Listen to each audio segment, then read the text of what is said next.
શિક્ષક વિદ્યાર્થીઓએ પણ આખરે હલ્લાબોલ કર્યો હતો, વિરોધ પ્રદર્શન કરવામાં આવ્યું છે. ઝી મીડિયાના અભિયાનથી લોકોમાં ન્યાયની આશા જાગી છે. વિદ્યાર્થીઓ શિક્ષકોએ ઝીની મોહીની પ્રશંસા કરી છે. ઝી મીડિયાના અભિયાનથી શિક્ષણ મંત્રી પગલાં લે, શિક્ષકોએ આ વાત કરી છે. પારદર્શિતા સાથે પરીક્ષા થાય તે વિદ્યાર્થીઓની માંગણી છે. અમદાવાદના વિદ્યાર્થીઓએ ફરીથી પરીક્ષા લેવાની માંગ કરી છે.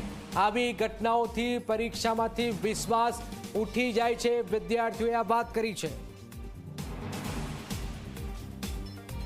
એક છે માર્ક્સ આવવા અને માર્ક્સના આધારે સારી કોલેજમાં એડમિશન મળવું.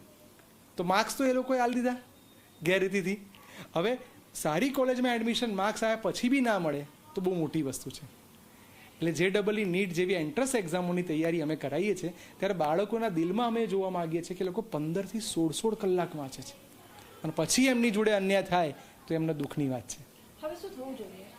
શું થવું જોઈએ? તો આ તો એક ખતરનાક સવાલ છે અને હું બહુ આભારી છું કે ઝી ન્યૂઝવાળાએ આના માટે બહુ સારી મુહિમ ઉપાડી છે. અત્યારે લગભગ 18 થી 19 ચેનલો હું જ્યારે બાળકોનો સર્વે કરું છું ત્યારે ઝી ન્યૂઝવાળાના એફર્ટના કારણે આજે શિક્ષણ મંત્રીને પણ નિર્ણય લેવા માટે મજબૂર થવું પડશે કે નીટ જેવી એક્ઝામ ફરી લેવી પડશે. તો નીટ મામલે જ્યાં